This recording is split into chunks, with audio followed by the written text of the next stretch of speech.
Bonjour, bienvenue à ce premier tapas de l'après-midi. C'est le tapas numéro 5, bien rythmer l'effort collectif, évaluation évolutive ou apprendre dans l'action. Dans cet atelier, nous allons discuter de l'approche d'évaluation évolutive sur la base de deux projets. Le projet NINAN, surtout la phase 1 du projet, qui est mené par le regroupement des centres d'amitié autochtones du Québec, qui est représenté ici par Mme Véronique Rankin, qui est coordonnatrice en recherche et amélioration continue. Et cette évaluation a été réalisée par Mme Geneviève Issalis, qui est évaluatrice externe pour ce projet. Et c'est une évaluation qui va continuer dans la deuxième phase de ce projet. Nous allons aborder un peu ce sujet aussi.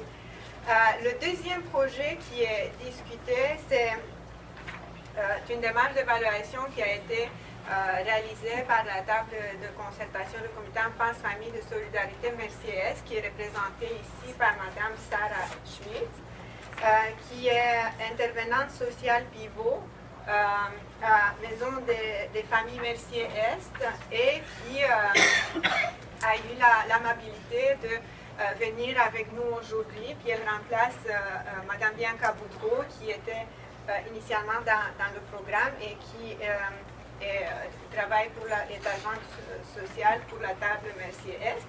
Et cette démarche d'évaluation est réalisée et menée par Mme Nathalie Kitchak, qui est évaluatrice pour évaluation du programme Vers l'avant.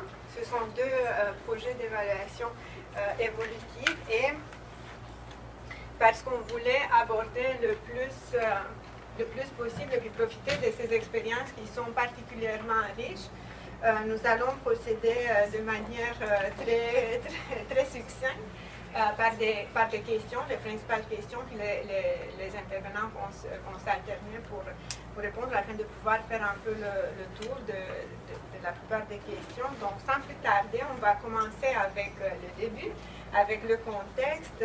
Comment êtes-vous venu à vous engager dans une démarche d'évaluation évolutive? Qu'est-ce qui vous a motivé à vous engager dans ce type d'approche? Véronique, est-ce que vous voulez commencer? Oui, bien, en fait, moi, je représente le regroupement des centres d'amitié, comme il a été mentionné. On est composé de 10 centres d'amitié à travers le Québec.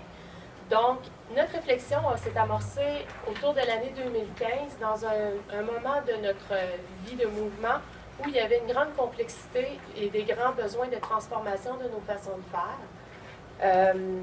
Puis, c'était tout au sein du mouvement, donc comprenant les centres et le regroupement dans la démarche. Et puis, parallèlement, le regroupement faisait une démarche aussi de planification stratégique. Donc, il y avait plusieurs éléments de transformation qui étaient en cours. Puis, on essayait de naviguer dans toute cette complexité-là pour pouvoir avoir le projet NINAN. Et puis, pour pouvoir mettre en œuvre le projet NINAN. Et aussi, le regroupement avait une grande intention de documenter mieux ses façons de faire, donc d'aller plus vers un apprentissage de nos façons de faire. Et c'est pourquoi que l'évaluation évolutive était un choix intéressant pour nous, parce qu'on voulait, dans le fond, évaluer l'impact collectif qu'on avait. Puis on voulait aussi avoir des données en temps réel pour pouvoir, dans le fond, développer et mieux s'adapter dans nos façons et dans nos pratiques. Merci. Nathalie, est-ce que vous voulez nous parler de votre démarche? Qu'est-ce qui vous a amené à cette approche-là? Mercier-Est, un quartier dans l'est de Montréal avec le point rouge. C'était un regroupement d'enfance qui était en place depuis un certain temps. Ça a été financé au début par un de trois groupes et après par un Avenir d'enfants.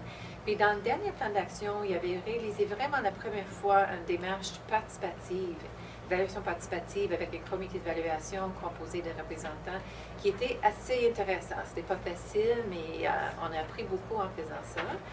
Puis, dans le nouveau plan d'action, le gouvernement mettait en place des actions qui étaient vraiment des innovations. Ils ne savaient pas exactement qu'est-ce que ça va aller voir l'air, comment ça allait se réaliser. C'était un peu compliqué. Fait que l'approche participative a émergé le besoin de faire évoluer l'action en regardant de près. Donc, on n'a pas commencé avec l'idée de faire l'évaluation évolutive. Ça a émergé de la nature du besoin en cours de route. Et comment concrètement avez-vous mis en place cette démarche? Y a-t-il un déroulement particulier dans l'approche évolutive, des outils, des conditions particulières qui participent à cette démarche? Geneviève, est-ce que vous voulez? Oui, tout à fait. Donc, peut-être pour vous situer, le projet NINAN dont on parle, c'est un projet qui visait l'élaboration. Est-ce que c'est possible de parler plus fort? Parce que derrière, on ne vous entend pas du tout. Pas de problème, on va essayer. Je demande mieux. Alors, le projet NINAN, c'est un projet qui visait l'élaboration collective d'une stratégie petite enfance-famille pour l'ensemble du mouvement des centres d'amitié autochtones. Donc, ça impliquait de, justement, revoir nos façons de travailler ensemble, de collaborer pour arriver à bien identifier nos besoins, les axes stratégiques d'intervention qui seraient ceux de la stratégie petite enfance-famille. Alors, on peut dire que c'était un projet déjà d'évaluation, parce qu'on voulait mieux comprendre nos réalités, déterminer comment on intervenait. Et il y avait un projet d'évaluation qui venait s'ajouter à cette démarche-là d'élaboration. Alors, la façon dont, la forme que ça a pris l'évaluation, bien sûr, l'accompagnement de la chargée de projet qui mettait en œuvre tout le processus de délibération, d'évaluation des besoins, etc., mais aussi des éléments de documentation, comme Véronique mentionnait, pour bien documenter comment on s'y prenait pour collaborer ensemble autour de ce projet-là. Et finalement, comme on a vraiment impliqué les gens dans cette démarche, beaucoup d'activités d'évaluation qui ont été menées avec l'ensemble du mouvement, soit des intervenants terrain et des directions, pour analyser, interpréter au fur et à mesure qu'on avançait les données qu'on recueillait, à la fois en vue de la stratégie petite enfance, mais aussi dans le cadre de l'évaluation, c'est-à-dire sur nos façons de faire. Donc, c'est essentiellement comme ça qu'on a procédé. Et petite condition particulière à mentionner, j'avais été impliquée dans l'élaboration même du projet au départ, ce qui faisait que je partais avec une bonne connaissance du contexte d'intervention, ce qui a facilité grandement l'orientation dans le cadre de ce projet-là. Tout à fait. Sarah, est-ce que vous voulez nous raconter pour vous comment ça s'est passé? Comme Nathalie a déjà énoncé, c'était vraiment pas une approche de la mise en place en telle parce que c'était émergé naturellement. Mais pendant nos démarches, le comité a réalisé de plus en plus dans les situations clés que nous sommes dans une démarche participative, une démarche évolutive.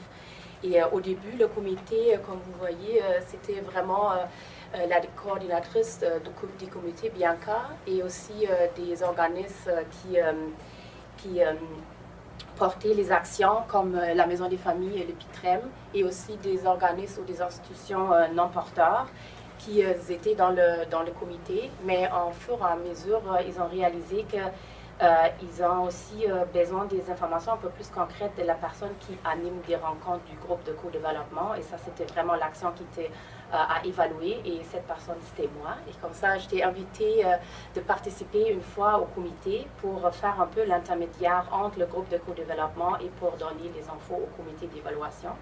Et un peu comme vous avez dit aussi, que finalement, on a mélangé un peu l'intervenant dans un comité d'évaluation pour mieux comprendre l'action, la nouvelle action avec une approche émergente.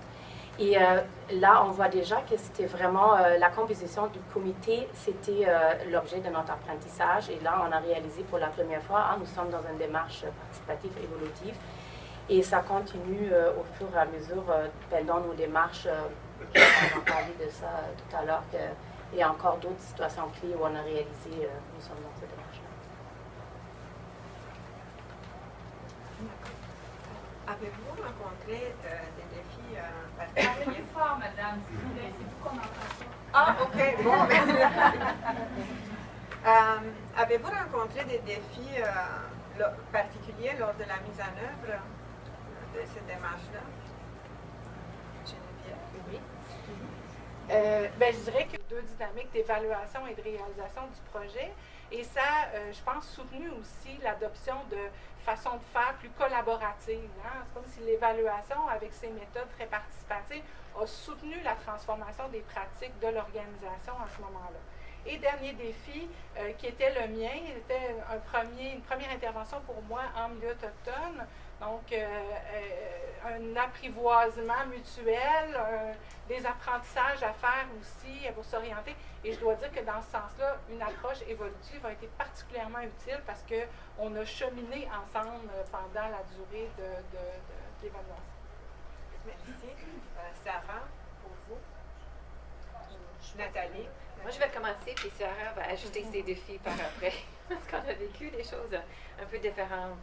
Je vais dire qu'en évaluation évolutive, moi, je me trouvais à l'extérieur de zone de confort parce qu'on était vraiment dans la modification de l'intervention en cours de route, puis j'apportais des choses, je ne savais pas si je devais, c'était plutôt le rôle des intervenants de prendre ces décisions-là. Fait que ça, c'était un défi que moi, j'ai vécu. L'innovation était à développer, ça a émergé, ça a été lent, ça a pris un certain temps de trouver comment ça allait se réaliser. Donc, l'activité d'évaluation était complètement imprévisible, puis il y avait des grands bouts où il n'y avait rien à faire parce que l'intervention était en train de se développer.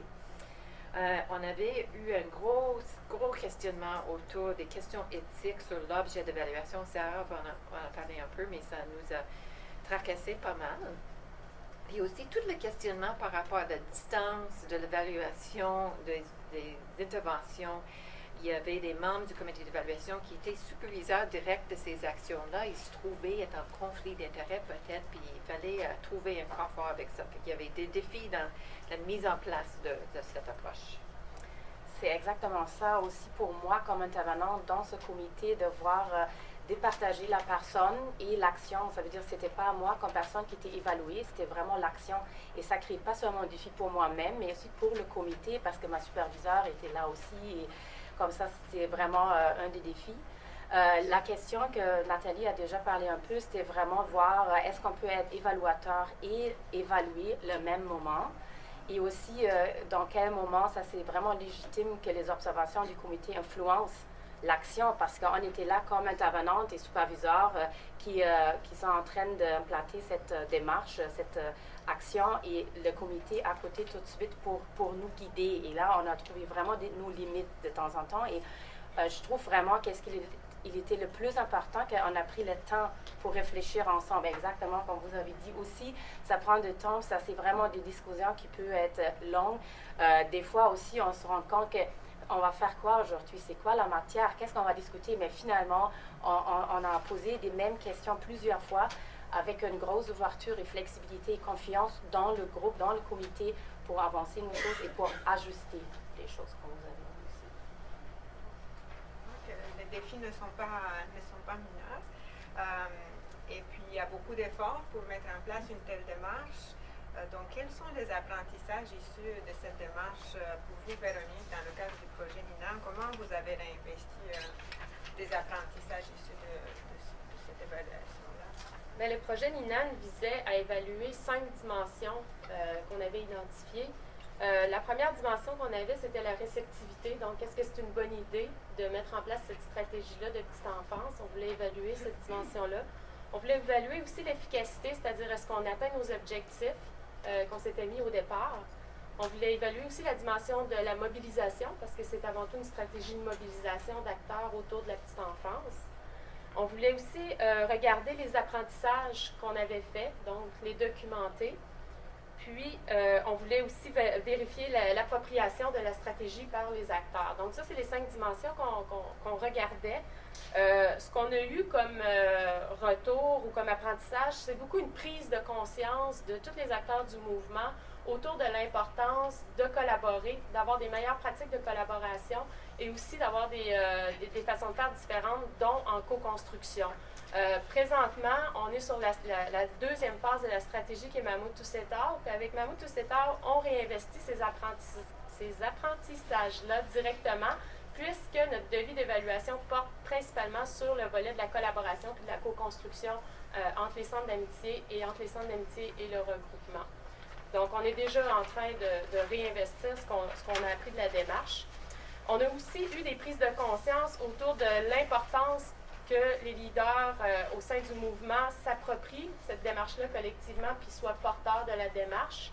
On a aussi eu une prise de conscience sur l'importance de mettre la culture évaluative à tous les niveaux du mouvement. Donc, au niveau terrain, à travers les centres, au niveau aussi du regroupement, à travers tous les employés, mais aussi au niveau de la stratégie elle-même. Donc, on réinvestit ces dimensions-là de niveau à travers notre nouvelle phase ici qui est Mammouth du 7 heures. On a aussi eu comme apprentissage l'importance de formaliser ce qu'on fait. On a développé des outils en lien avec l'apprentissage. Donc, je ne sais pas si tu veux les présenter. À l'intérieur de ces outils-là, dans le fond, c'est des guides qu'on a développés pour les chargés de projet Mammouth du 7 heures d'aujourd'hui. Puis à l'intérieur d'un cartable qui leur a été remis, on retrouve ces outils-là de transfert de connaissances. Dans les outils, on a le sens de chaque étape qu'on leur propose, c'est-à-dire des étapes de planification, de s'approprier, de comment mobiliser les gens. On pose aussi des questions qu'on s'est posées dans la phase 1, qu'on réinvestit dans le fond à travers ces outils-là, mais on ramène aussi les recommandations qui avaient été faites. Donc, c'est des outils qu'on utilise à tous les jours. Puis, on présente aussi des ingrédients clés là, que les gens pourraient utiliser pour pouvoir s'inspirer. Donc, principalement, les apprentissages ont été consignés à travers ces outils-là. Peut-être ce que j'ajouterais ici, c'est qu'on a beaucoup conservé la parole des gens. Donc, les gens du mouvement qui s'étaient exprimés puis qui avaient dit ça, c'est vraiment important dans nos prochaines étapes, nos prochains projets. On a conservé leurs mots intégralement pour que chacun se reconnaisse comme contributeur du savoir collectif du mouvement à l'égard de la collaboration. Et je pense que ça produit cet effet-là aussi de valoriser, d'encourager la contribution des gens à la reconnaissance. Merci. Et, Sarah, est-ce que vous voulez conclure sur quels sont les avantages et les bénéfices de cette approche pour vous et votre milieu? Mais le processus de réflexion collective permet vraiment d'approfondir pour mieux comprendre l'action en plus parce que c'est une nouvelle action, on a appris ensemble pendant nos démarches. Aussi, les mécanismes de changement voulus et observés et aussi les implications pour l'ensemble de la collectivité, ça veut dire pas seulement pour les personnes présentes, mais plus large. Aussi, pendant l'approche, l'approche a permis vraiment d'intégrer en direct des apprentissages du groupe. Ça veut dire on a aussi développé un outil, une petite revue qui fait un peu sur le niveau méta, un peu un résumé, qu'est-ce qu'on fait dans le groupe de co-développement. Et ça, c'était très utile pour les participantes, mais aussi pour le groupe, le comité d'évaluation. En plus, pour les directions, ça veut dire c'est un document, c'est un outil qui va être envoyé aux directions. Donc, pour le comité, pour vraiment orienter encore, nous sommes rendus à quelle étape pendant nos démarches dans l'action.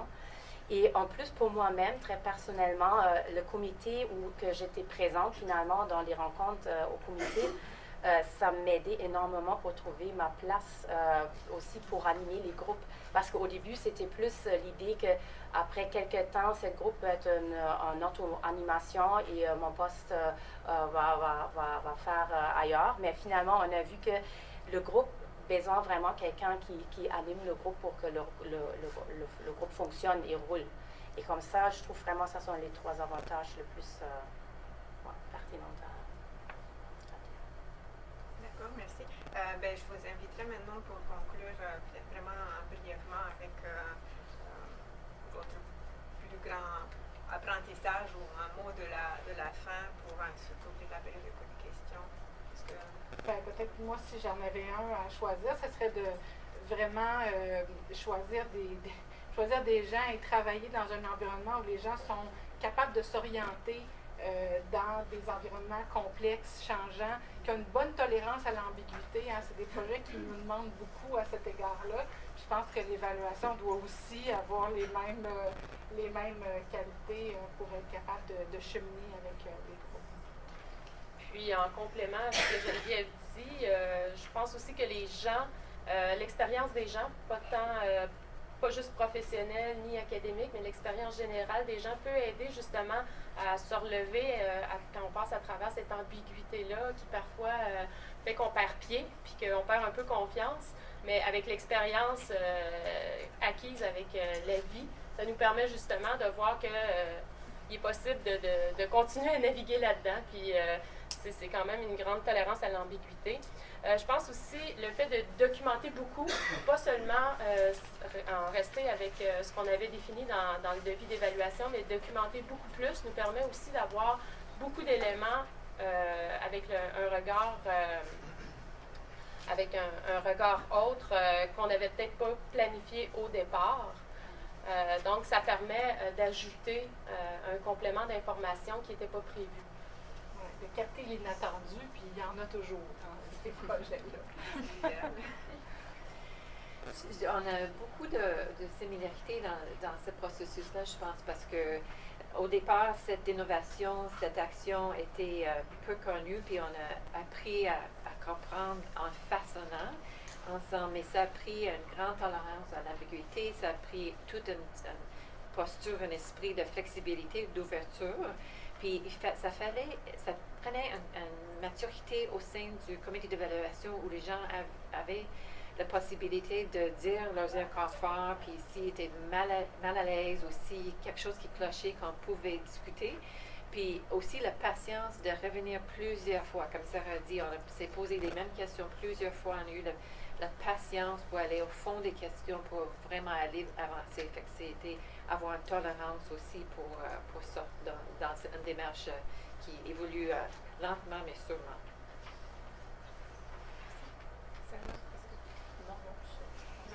Ben, oui, c'est ça, le temps malheureusement est terminé. Il faut terminer là-dessus. On vous remercie beaucoup pour ce tour de force dans vos apprentissages et vos connaissances.